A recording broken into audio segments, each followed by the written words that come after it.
आपका स्वागत है गांगुली टेक पर। मैं हूं संदीप गांगुली और आज हम लोग इस वीडियो में देखेंगे कि पीएचपी में आपको 2 डायमेंशनल एरे कैसे बनाना है। 2 डायमेंशनल एरे को एरे ऑफ एरे भी कहा जाता है। तो इसको बनाने का तरीका ये है कि आप सबसे पहले अपने एरे वेरिएबल्स का नाम लिखिए, जो भी आप देना चाहते हैं नाम वो दे दीजिए, जो कि मैंने यहाँ पे नंबर्स दिया। उसके बाद आप इक्वल टू लगाइए, फिर आप ये एरे वाला एक फंक्शन बनाइए जो कि मैंने यहाँ बनाया है। उसके बाद आपको क्या करना है, इस एरे फंक्शन के अंदर आपको और भी एरे फंक्शन बनाने होंगे। जैसे कि यहाँ पे देखिए मैंने एक पहला वाला एरे बनाया, फिर कॉमा लगाया, फिर दूसरा एरे बनाया, फिर कॉमा लगाया, फिर तीसरा एरे बनाया। आप चाहे तो इसको और एक्सटेंड कर सकते हैं, पर मैंने नहीं किया। तो इस तरीके से जो है आपका 2 डायमेंशनल एरे बन जाता है, क्योंकि आप यहाँ पर देख सकते हैं एक एरे के अंदर टोटल 3 एरे और है। और ये जो आपका जो जैसे आपने यहाँ पे फर्स्ट वाला एरे बनाया, तो ये जो है आपका फर्स्ट रो को रिप्रेजेंट करता है, और ये जो है आपका जो है सेकंड रो को रिप्रेजेंट करता है, ये आपका थर्ड रो को रिप्रेजेंट करता है।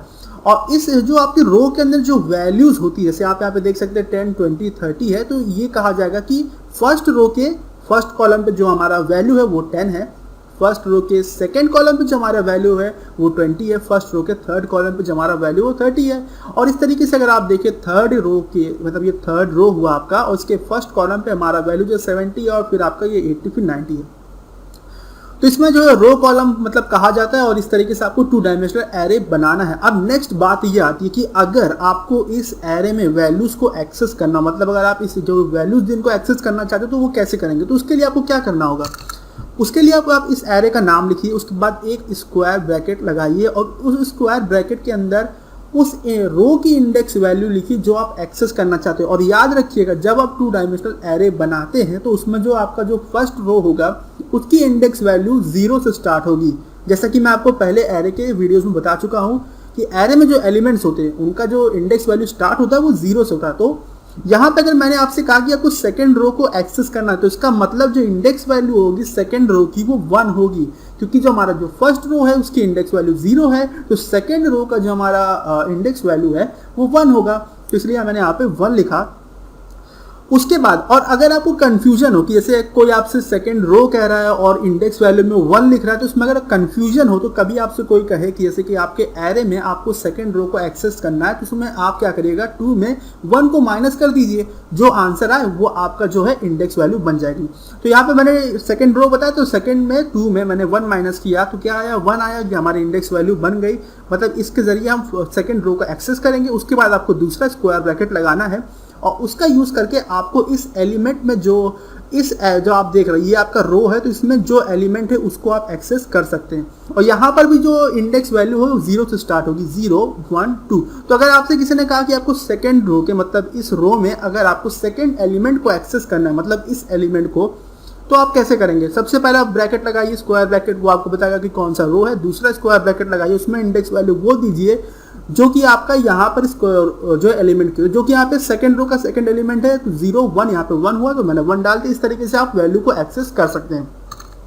दूसरा 2 डायमेंशनल एरे बनाने का तरीका ये पीएचपी में कि आप इस तरीके से बना सकते हैं कि एरे का नाम लिखिए, फिर आप पहला स्क्वायर ब्रैकेट लगाइए, उसमें आप जो है पहले जो आप जो रो बनाना चाहते हैं उसका इंडेक्स वैल्यू लिख दीजिए, फिर आप उस रो में जो कॉलम पे जो आप वैल्यू को स्टोर करना चाहते हैं उसका जो है इंडेक्स वैल्यू लिख दीजिए, जो कि जैसे मैं यहाँ पे फर्स्ट रो के फर्स्ट कॉलम पर वैल्यू स्टोर करना चाहते हैं, तो हमने वो बना दिया, और इस तरीके से आपका ये बन गया।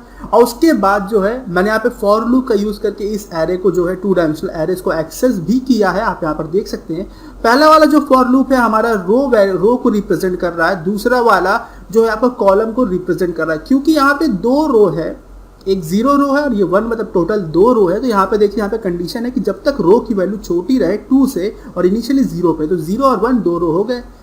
उसके बाद यहाँ पे देखिए मैंने टोटल जो है फर्स्ट रो में 3 एलिमेंट्स को मैंने जो है एंटर किया। 3 एलिमेंट्स मतलब आप कह सकते हैं हमारे फर्स्ट रो में 3 कॉलम है, तो यहाँ पे मैंने कॉलम वाले जो लूप है उसमें मैंने यहाँ पे लेस देन 3 का मतलब कंडीशन रखा है।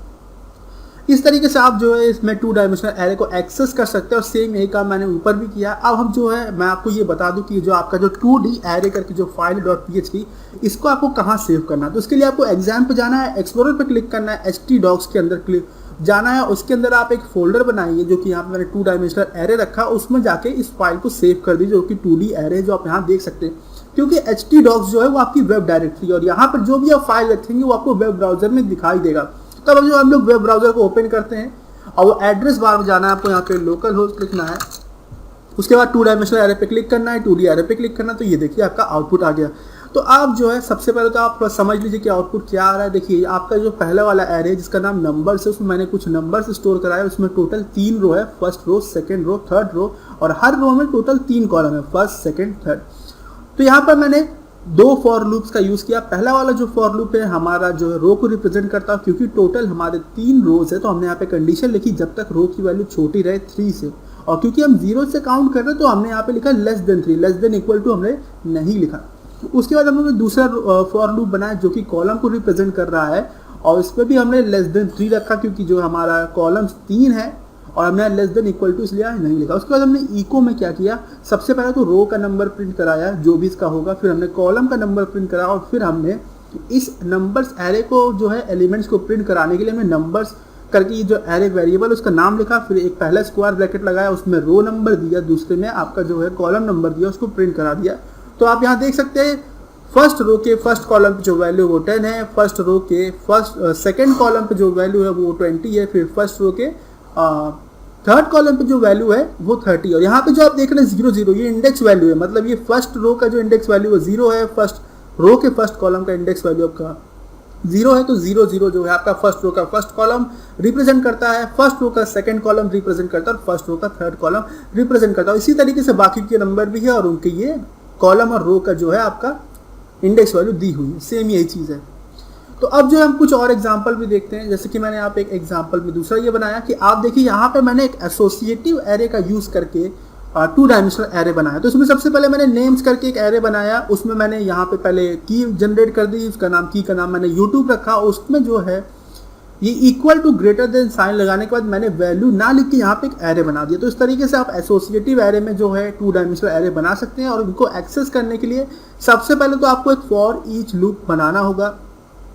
उसके बाद इस फॉर ईच लूप के अंदर जो है आपको फॉर लूप बनाना होगा इन एलिमेंट्स को एक्सेस करने के लिए, और ये फॉर ईच लूप जो है वो आपको ये जो की है इसको एक्सेस करने के लिए चाहिए। और ये मैं आपको अपने पहले के वीडियो में बता चुका हूँ, जो कि एसोसिएटिव वीडियो है, एसोसिएटिव एरे का जो वीडियो है उसमें मैं आपको बता चुका हूँ कि आपको फॉर ईच लूप कैसे यूज़ करना है। तो अब हम इस प्रोग्राम को भी रन करके देख लेते हैं। ब्राउज़र पर जाइए, बैक करिए, प्रोग्राम का नाम जो है आपका है यहाँ पे example1 है, तो मैंने example1 को ओपन किया, तो आप ये देख सकते हैं आगे के नंबर्स जो है आपका 10 है, 20 है, 30।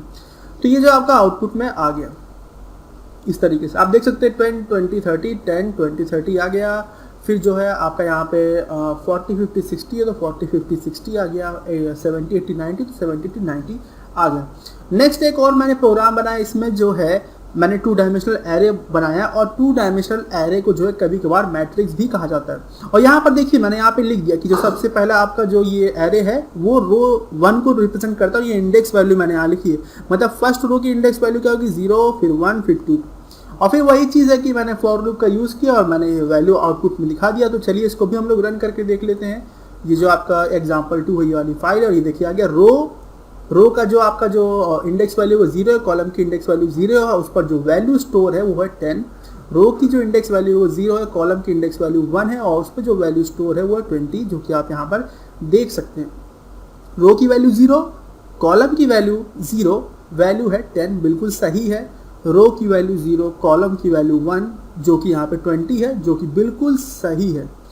तो इस तरीके से हमारा प्रोग्राम आ गया, आउटपुट आ गया। अब अगर आपका इस वीडियो से जुड़ा कोई भी डाउट हो, 2 डायमेंशनल एरे से जुड़ा कोई भी अगर डाउट हो, कोई चीज़ समझ में नहीं आई, तो आप कमेंट सेक्शन में पूछ लीजिएगा। और अगर अभी तक आपने मेरा चैनल सब्सक्राइब नहीं किया तो कर लीजिए, जिससे कि सारे फ्यूचर अपडेट्स आप तक पहुँचते रहे। और ये वीडियो देखने के लिए आपको धन्यवाद।